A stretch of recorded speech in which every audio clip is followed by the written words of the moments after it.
Hey you guys, it's Matinee, episode 55. Doing a Shudder, a Netflix, and a theater this week, so we got all the fucking bases covered, don't we?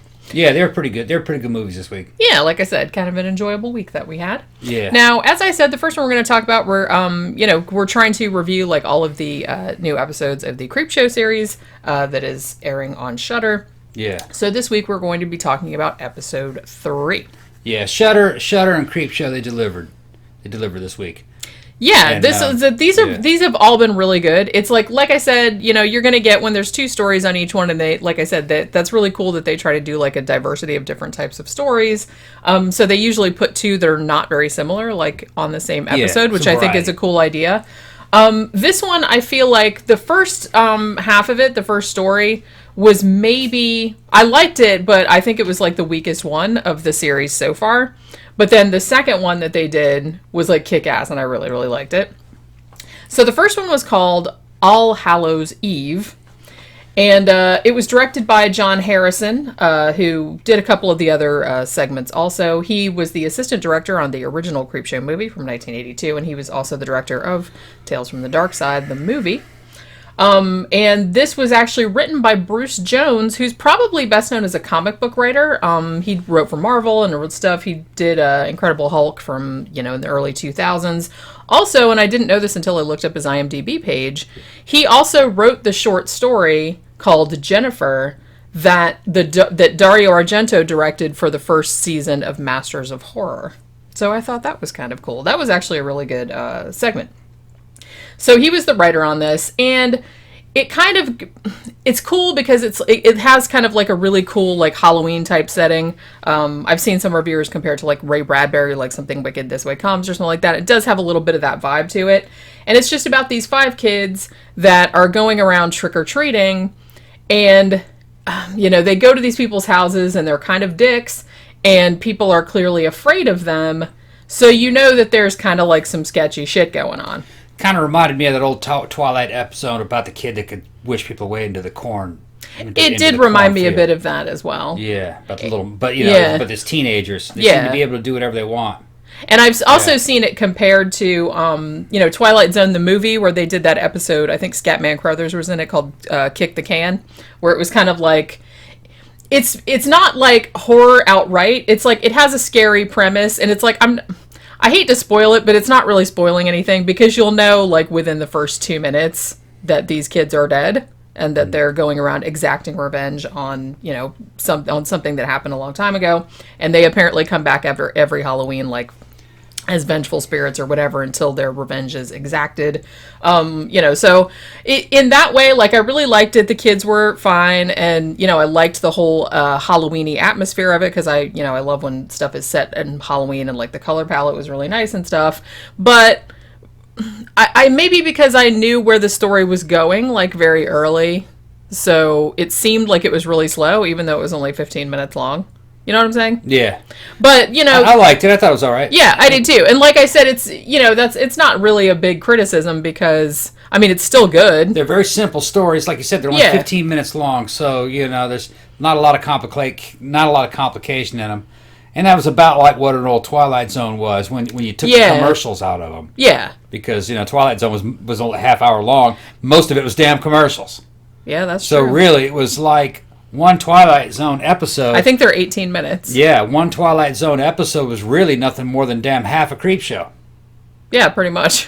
One Creepshow. Yeah. So, and they weren't super complicated. Those old you don't have a lot of time to get into like a really complex type of story. And the thing you have to think too, that Creepshow, obviously the ideas from it came from the old AC comics, and those were very straightforward, mostly revenge stories, or some evil person getting their comeuppance type of stories. And so there wasn't like a lot of not a lot of character development. It was basically just one concept, and they just like ran with that and ran with it to its conclusion. They weren't trying to do anything clever. They got to get a story in there and then do a twist, and then There's just not a lot of time there. Yeah, that's true. So I looked at it that way. It's okay. Yeah. It's good. And like I said, I did like this one. I liked the whole atmosphere of it.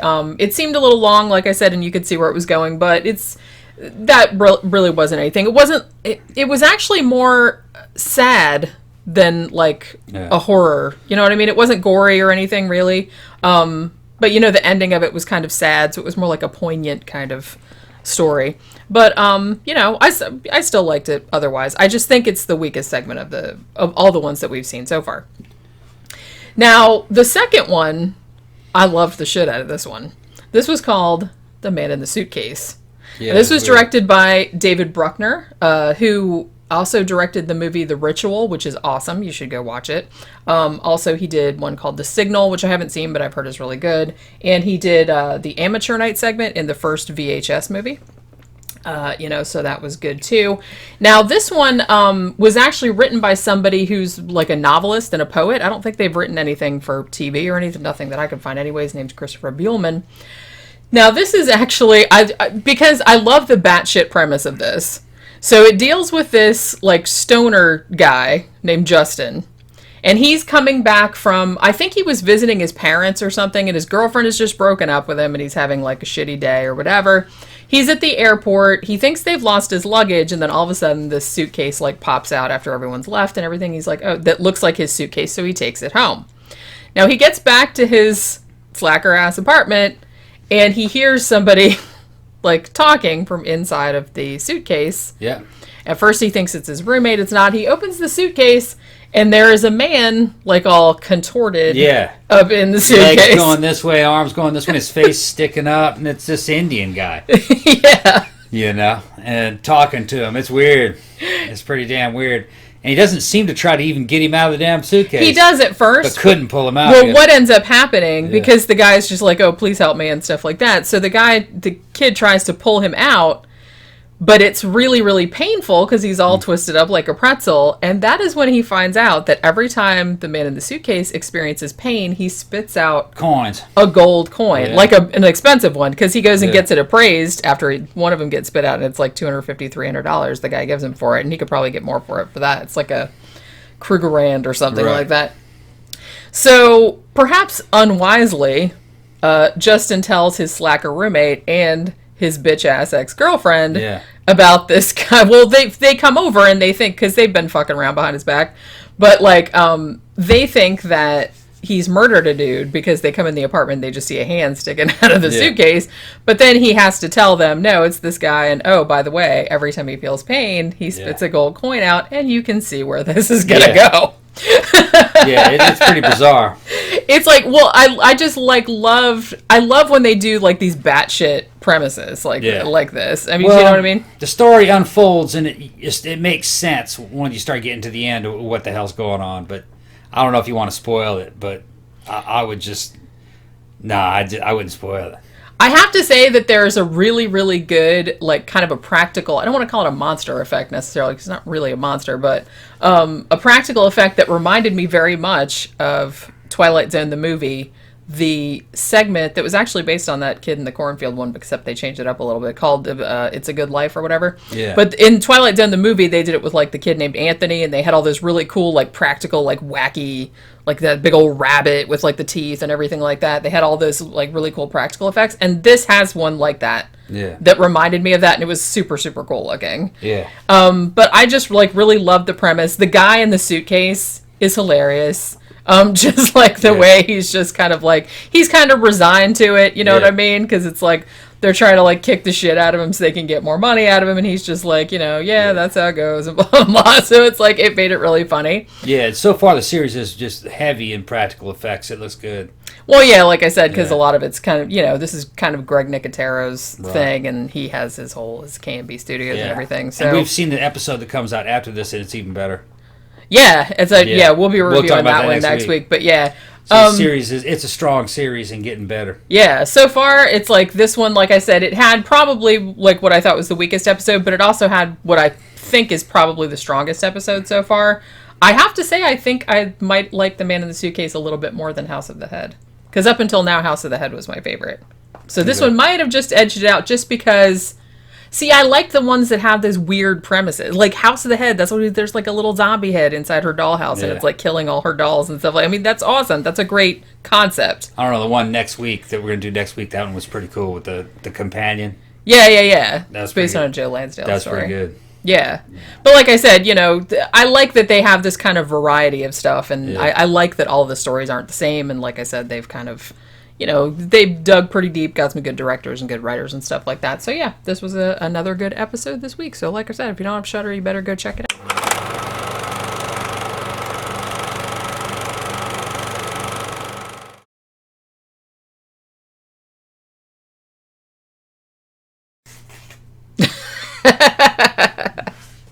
Please, if you hear ripping sounds in the background, that's Baby Cookie has decided that she found this folded up piece of paper and she's just gonna tear it up, tear the shit out of it, just because that's her job, man. That's what she does. She tears shit up. All right, so the next thing we're going to be talking about is a Netflix thriller that just got on there like October 11th or something like that. Kind of like a lot of buzz on social media about this one. It's actually kind of a sort of a horror movie, more of a thriller. It is called Fractured. Yeah.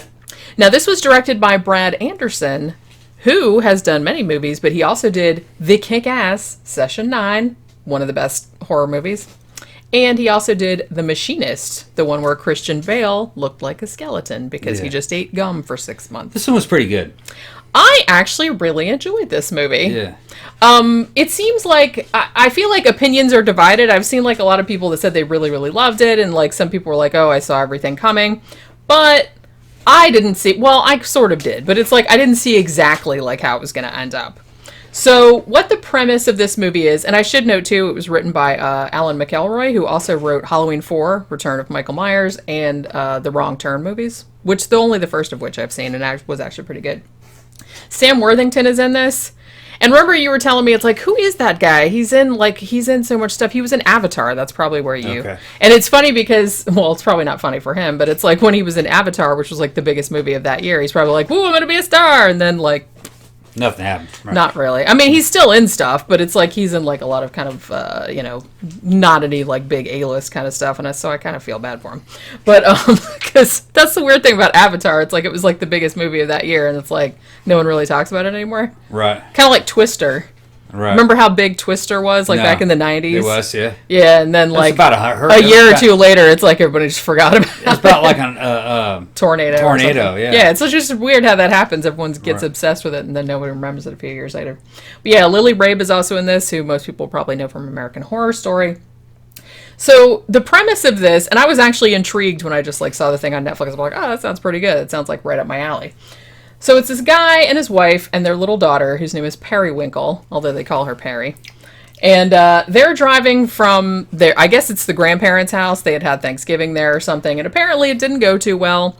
So I guess the dad, like played by Sam Worthington, was like, he's a recovering alcoholic and blah-de-blah.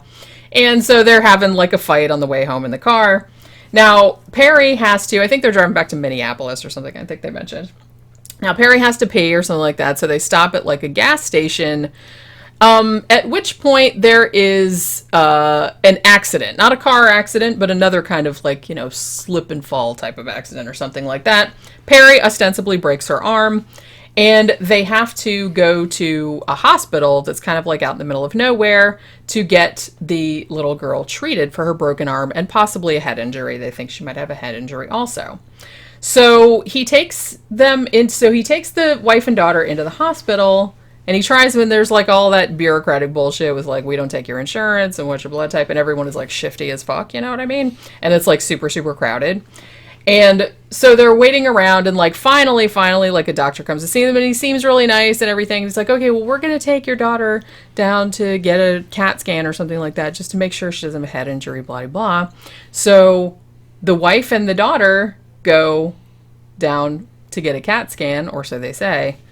Then Sam Worthington falls asleep in the waiting room, and he wakes up several hours later, and they say that they have no record of the wife or the daughter ever having been in the hospital. Yeah, they don't remember her there, and she's not there. And there's no file for her. There's nothing like that. He starts freaking out. As you would. Yeah. Then they starts telling him, well, you had a head injury in this accident, and the cops are there and everything. They're saying, like, you're nuts. Yeah. And that's where the games begin. This was, like I said, I don't want to spoil it because this just came out like a week or two ago. And it's one of those ones where you know, you don't know, you're seeing things from like an unreliable narrator, I guess. It's one of those type of thrillers where it's like, you don't know if he's crazy, but then like there's some kind of sketchy shit going on and you're like, well, maybe he's not crazy. Maybe that shit is go like, it could go either way. You're not sure for a while. And I think it's really good the way they kind of like walked that tightrope, because like the whole time I was watching, I was like, wait, is he nuts? Was he, you know, well, wait, no, because they're acting really weird too. But yeah, but maybe that's just from his perspective. What the fuck is going on? So it's like, it was really good. It was like really, really tense and like really, really frustrating because, you know, you could feel like that dude's frustration just like growing and growing and growing because they're telling you, look, you came in by yourself, you had a head injury, and it's like, now you're behaving like a crazy person. And he's like, he thinks of like, shit that you would think of. He's like, oh, you know, you have security cameras, let's see the footage. And it's like, oh, conveniently, you know, the wife and daughter would have been sitting under the thing. And it's like, you know, that's what I mean. So there's like all this like stuff that, you know, you're not sure like what exactly is going on. Yeah. So, you know, I'm not going to spoil the end or anything like that. You might be able to see it coming. I don't know. Like I said, I sort of saw it coming, but not entirely.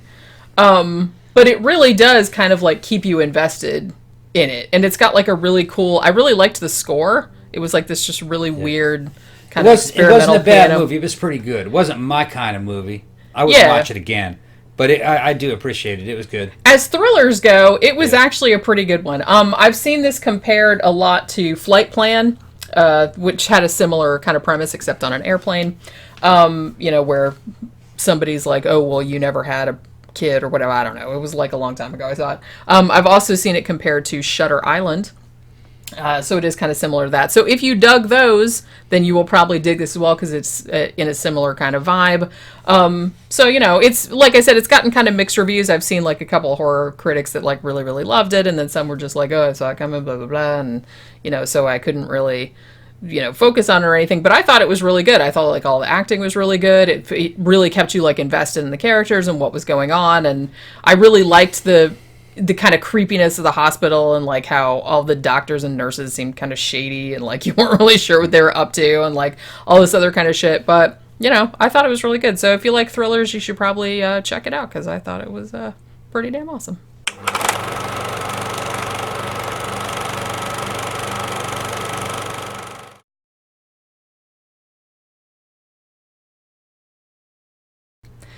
And for the third movie this week, we actually went to the theater to see Zombieland Double Tap. Yeah, this is the best one of the week, really.